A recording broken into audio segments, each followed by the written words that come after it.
অনেকক্ষণ অনেক আগে থেকে ধন্যবাদ সকলকে, ধন্যবাদ। বিসমিল্লাহির রহমানির রহিম। প্রথম বাংলাদেশ আমার শেষ বাংলাদেশ, জীবন বাংলাদেশ আমার মরণ বাংলাদেশ।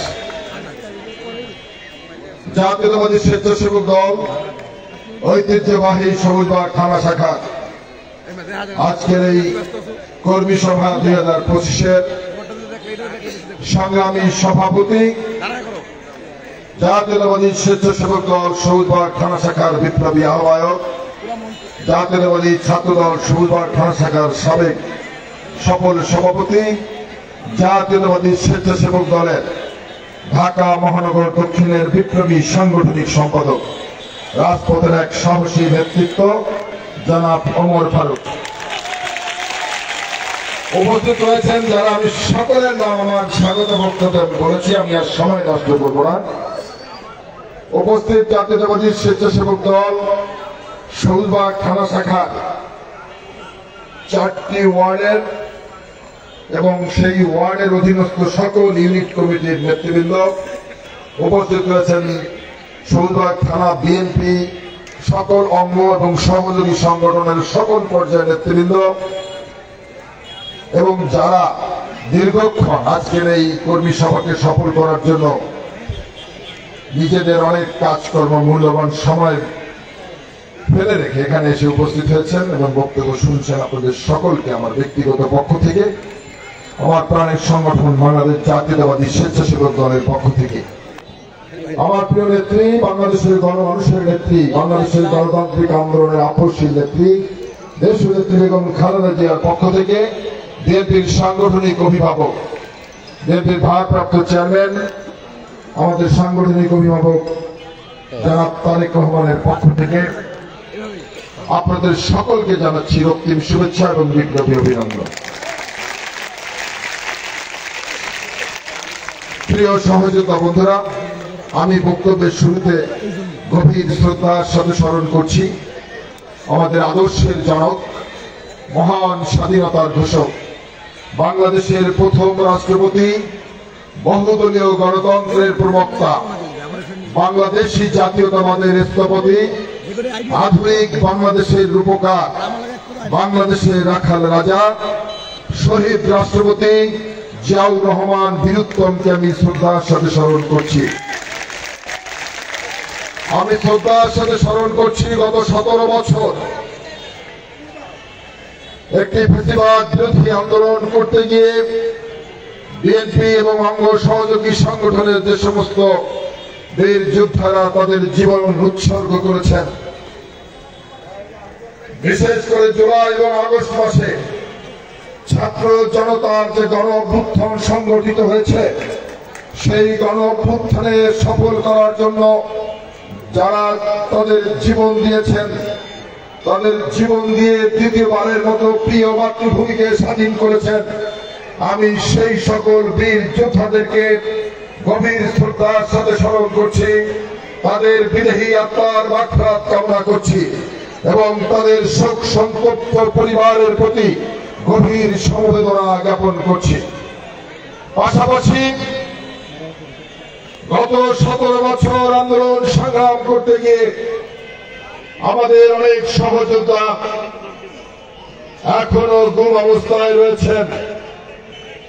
বিশেষ করে জুলাই এবং আগস্ট মাসে এই গণঅভ্যুত্থানের নেতৃত্ব দিতে গিয়ে যে সমস্ত ছাত্র জনতা ওই ফ্যাসিবাদের তক্তপুরেতে বিদ্ধ হয়ে নানাভাবে নির্যাতিত হয়ে এখনো বাংলাদেশের বিভিন্ন হাসপাতালে চিকিৎসারত অবস্থায় রয়েছেন, যারা পঙ্গুত্ব বরণ করেছেন এবং যারা গুমর অবস্থায় রয়েছেন, তাদের প্রতি, তাদের পরিবারের প্রতি আমি সহমর্মিতা জানাচ্ছি।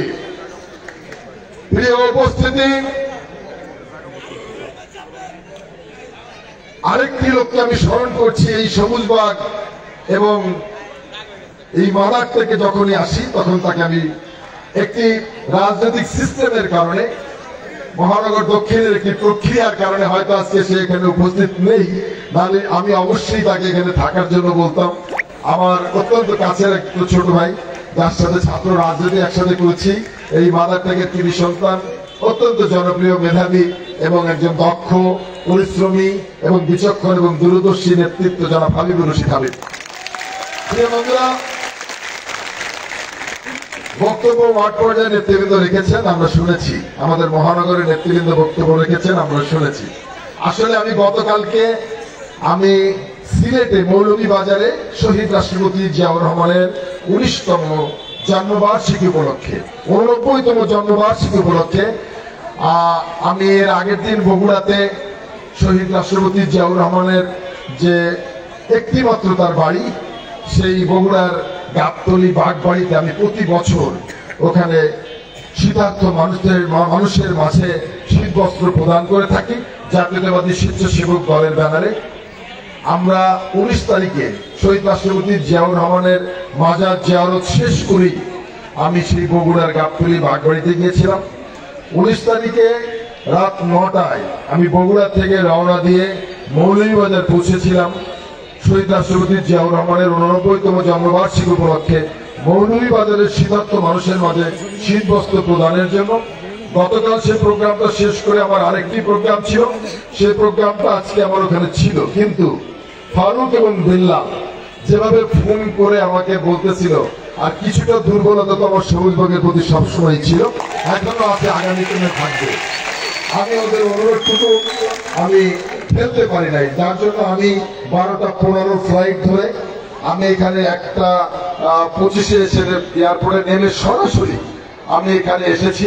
মাঝখানে শুধু জোহরের নামাজটা আদায় করেছি শাহজাহানপুরে। আমি এখন আবার এই প্রোগ্রাম শেষ করে 8টা 40-এর ফ্লাইট ধরে আমি আবার মৌলভীবাজার যাব।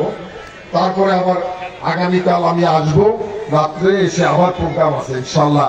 আল্লাহ আমার জন্য দোয়া করবেন যেন আমি সকল প্রোগ্রামগুলো শেষ করে আসতে পারি। প্রিয় বন্ধুরা, সবুজবাগের প্রতি যে আকৃষ্ট, সে আকৃষ্ট থেকে এখানে এসেছি। আমি সবুজবাগের নেতা কর্মীদের উপর অনেক বিশ্বাস এবং আস্থা আমার আছে।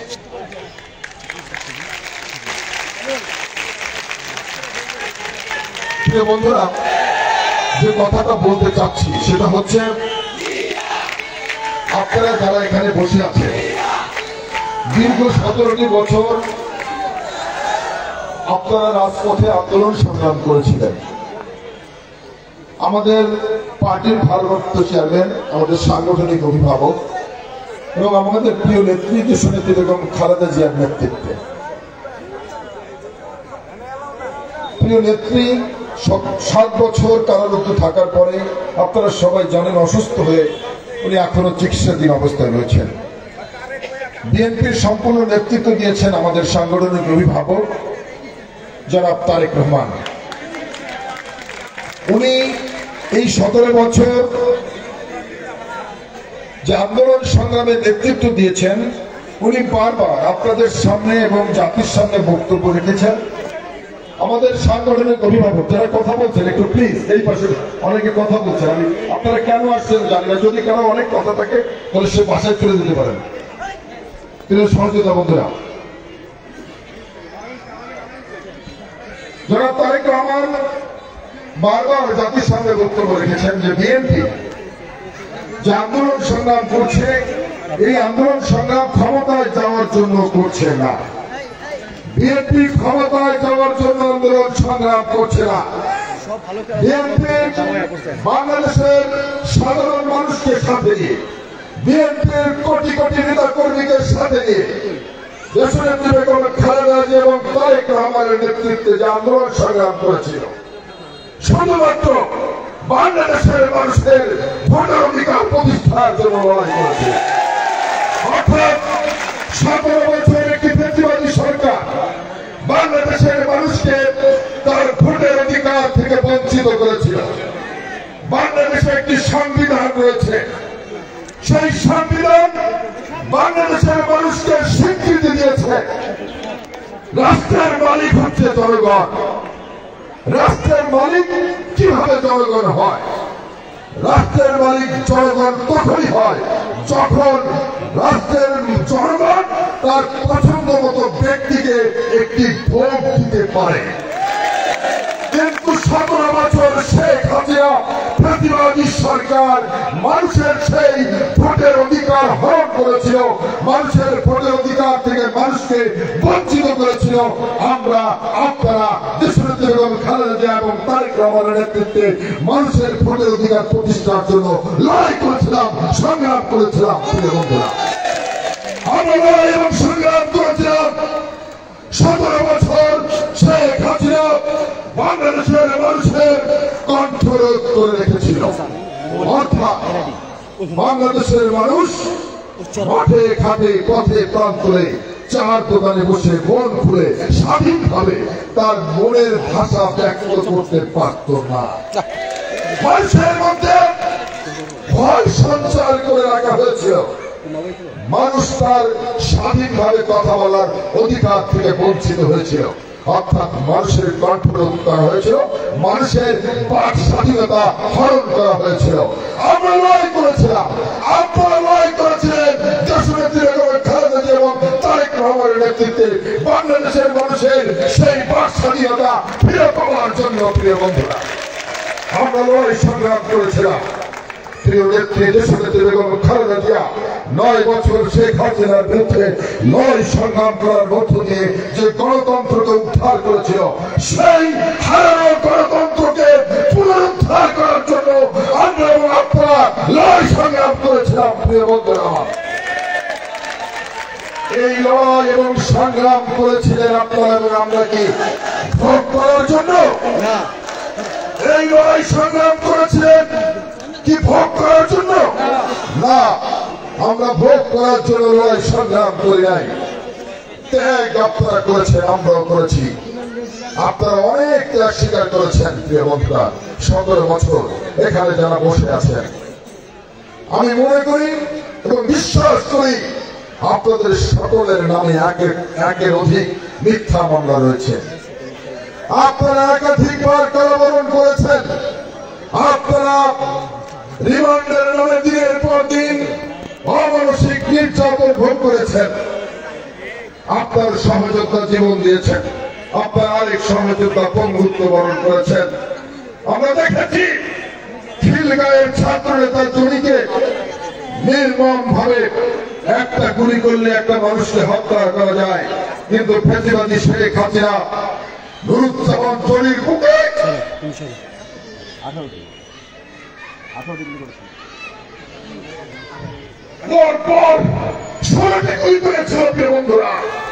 জলির মুক্ত ঝাঁঝা করে দিয়েছিল, ত্যাগ স্বীকার করেছে জলি জীবন দিয়ে। প্রিয় বন্ধুরা, কিন্তু মনে রাখবেন, আপনারা যে ত্যাগ স্বীকার করেছেন এটা অস্বীকার করছে না দল কখনোই। কিন্তু মনে রাখবেন, আপনাদের থেকে অনেক বেশি ত্যাগ স্বীকার করেছে আমার প্রিয় নেত্রী দেশনেত্রী বেগম খালেদা জিয়া। অনেক বেশি ত্যাগ স্বীকার করেছে আমাদের প্রিয় নেতা বিএনপির ভারপ্রাপ্ত চেয়ারম্যান জনাব তারেক রহমান।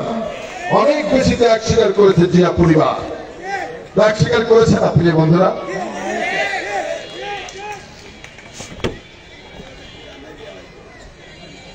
দেশনেত্রী বেগম খালেদা জিয়ার বয়স 80 ছুঁই ছুঁই, একজন বৃদ্ধা মহিলা। একটি মিথ্যা মামলা, 2 কোটি টাকার একটি মামলা ছিল, জানেন? আপনারা সবাই জানেন। এই 2 কোটি টাকা, এই টাকাটা কোথা থেকে এসেছিল? এই টাকাটা কুয়েত সরকার দিয়েছিল জিয়াউর রহমান ফাউন্ডেশনকে। অর্থাৎ জিয়াউর রহমানের নামে যদি কোনো সামাজিক সংগঠন, সামাজিক উন্নয়নমূলক কর্মকাণ্ড পরিচালিত হয়, সেই কাজে এই টাকাটা ব্যয় করা হবে। অর্থাৎ রাষ্ট্রের কোনো টাকা ছিল না, এটা কুয়েত সরকারের প্রদত্ত কি টাকা জিয়াউর রহমানের ফান্ডে, জিয়াউর রহমান ফাউন্ডেশনের নামে এসেছিল। সেই টাকা ব্যাংকে রয়েছে, ব্যাংকের টাকা এখন বেড়ে 2 কোটি থেকে 10 কোটি টাকা হয়েছে। কিন্তু শেখ হাসিনা মিথ্যা মামলায় ফরমাইশি রায় দিয়ে প্রিয় নেত্রীকে 10 বছর কারাদণ্ড দিয়েছিল। শুধুমাত্র রাজনৈতিক প্রতিহিংসার কারণে শেখ হাসিনা এই কাজটি করেছিল। প্রিয় বন্ধুরা, আমার নেত্রী দেশনেত্রী বেগম খালেদা জিয়া 7 বছর কারাবরণ করেছিল শেখ হাসিনা। প্রিয় নেত্রীকে 2006 সালে যখন অন-ইলেভেন সরকার গঠিত হলো, একটি নির্বাচিত সরকার ছিল খালেদা জিয়ার নেতৃত্বে, ষড়যন্ত্র করে দেশীয় এবং আন্তর্জাতিক ষড়যন্ত্রের মাধ্যমে 2006 সালে খালেদা জিয়াকে ক্ষমতাচ্যুত করা হয়েছিল। দেশনেত্রী বেগম খালেদা জিয়াকে সেদিন ওই ফখরুদ্দিন এবং মঈনুদ্দিন বারবার বলেছিল বাংলাদেশ থেকে বিদেশে চলে যাওয়ার জন্য, কিন্তু প্রিয় নেত্রী সেদিন সিদ্ধান্ত নিয়েছিলেন কারাবরণ করবেন। উনি জানতেন ওনাকে কারাগারে পাঠাবেন, উনি সেটা জেনেও উনি কারাগারকে বরণ করে নিয়েছিলেন। উনি বিদেশে গেলে অনেক ভালো থাকতে পারতেন, আরাম আয়েশে ওনার দিন কাটাতে পারতেন। যে বয়সে একজন মহিলার একজন পুরুষের এই বৃদ্ধ বয়সে নাতি নাতনিদের সাথে থাকার কথা, সেই বয়সে উনি কারাগারের কথা চিন্তা করেছিলেন, উনি ওনার পরিবারের কথা কখনো চিন্তা করেন নাই। প্রিয় বন্ধুরা, প্রিয় নেত্রী সেদিন যদি বিদেশে যেতেন উনি ভালো থাকতে পারতেন না? অনেক ভালো থাকতে পারতেন, কিন্তু উনি সিদ্ধান্ত নিয়েছিলেন উনি বাংলাদেশের বাইরে যাবেন না। উনি সেদিন বলেছিলেন দীপ্ত কণ্ঠে, বাংলাদেশের বাইরে আমার কোনো ঠিকানা নাই, মরতে হলে বাংলাদেশে মরবো, বাঁচতে হলে বাংলাদেশে বাঁচবো। এই সিদ্ধান্তটা কেন নিয়েছিলেন জানেন? আপনাদের কথা চিন্তা করে, আমাদের কথা চিন্তা করে, বাংলাদেশের সাধারণ মানুষের কথা চিন্তা করে। প্রিয় নেত্রী দেশনেত্রী বেগম খালেদা জিয়া যেদিন বাংলাদেশ থেকে পালিয়ে যায় নাই, প্রিয় বন্ধুরা, ত্যাগ স্বীকার করেছিলেন এবং কারাগারকে বরণ করে নিয়েছিলেন।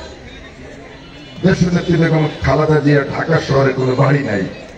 দেশনেত্রী বেগম খালেদা জিয়ার 40 বছরের স্মৃতি বিজড়িত বাড়ি থেকে শেখ হাসিনাবাদের আমার প্রিয় নেত্রীকে শুধুমাত্র রাজনৈতিক প্রতিহিংসার কারণে সেদিন ক্যান্টনমেন্টের বাড়ি থেকে এক কাপড়ে বের করে দিয়েছিল, আমরা সবাই জানি। প্রিয় নেত্রী সেদিন কাঁদতে কাঁদতে দুই চোখ থেকে পানি শাড়ির আঁচল দিয়ে মুছতে মুছতে ওই বাড়ি থেকে বের হয়ে গিয়েছিল। প্রিয় বন্ধুরা, আমরা জানি না? ত্যাগ স্বীকার প্রিয় নেত্রী করেছেন, প্রিয় নেত্রী ত্যাগ স্বীকার করেছেন। প্রিয় বন্ধুরা, সেজন্য আপনাদের উপর যে নির্যাতন, আপনারা যে ত্যাগ স্বীকার করেছেন, প্রিয় নেত্রীর উপর যে নির্যাতন এবং তার যে ত্যাগ, জিয়া পরিবারের যে ত্যাগ, সেই ত্যাগের কথা মনে করে আমরা আমাদের ত্যাগ এবং নির্যাতনের কথা আমরা ভুলে থাকবো। প্রিয় বন্ধুরা,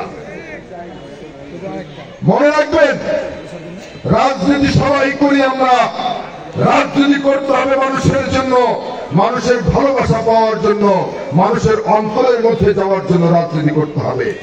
যদি মনে করে থাকেন যে রাজনীতি করবেন, অবৈধ পন্থায় অবৈধ পন্থায় উপার্জন করবেন, কারি কারি টাকার মালিক হবেন, বোকার স্বর্গে বাস করছেন। মনে রাখবেন, একটি ফেসিবাদ বিতরিত হয়েছে, কিন্তু ফেসিবাদের প্রেতাত্মার এবং দোসররা এখনো আপনাদের মাঝে আমাদের মাঝে খাপটি মেরে আছে। ওরা কিন্তু আপনাদেরকে নানাভাবে পুনরুদ্ধ করবে, আপনাদেরকে নানাভাবে পুনরুজ্জীবিত করবে, আপনাদেরকে বিপদগামী করার জন্য ওরা প্রচেষ্টা করবে। সেখানে কিন্তু পা দেওয়া যাবে না। প্রিয় বন্ধুরা, এই দলটাকে বাঁচিয়ে রাখতে হবে, বাংলাদেশ জাতীয়তাবাদী দলটাকে বাঁচিয়ে রাখতে হবে। কারণ আপনি এবং আমি এই দলের জন্য, দেশের জন্য অপরিহার্য নই, কিন্তু বাংলাদেশ জাতীয়তাবাদী দল এবং জিয়া পরিবার অবশ্যই বাংলাদেশের স্বাধীনতা, সার্বভৌমত্ব, গণতন্ত্র, অখণ্ডতা রক্ষার জন্য অপরিহার্য একটি রাজনৈতিক দল। অতএব এই দলটাকে বাঁচিয়ে রাখতে হবে। এমন কোন কাজ করা যাবে না যে কাজটি করলে দল ক্ষতিগ্রস্ত হবে, যে কাজটি করলে নেতা, আমার প্রিয় নেতা তারেক রহমান বিব্রত বোধ করবে, সেই কাজটি করা যাবে না। প্রিয় বন্ধুরা, মনে রাখবেন, বুকে হাত রাখবেন, বিবেকের কাছে প্রশ্ন করবেন, কোন কাজটি করলে ভালো হবে, কোন কাজটি করলে মন্দ হবে। ভালো কাজটি করবেন, মন্দ কাজটি বর্জন করবেন। প্রিয় বন্ধুরা,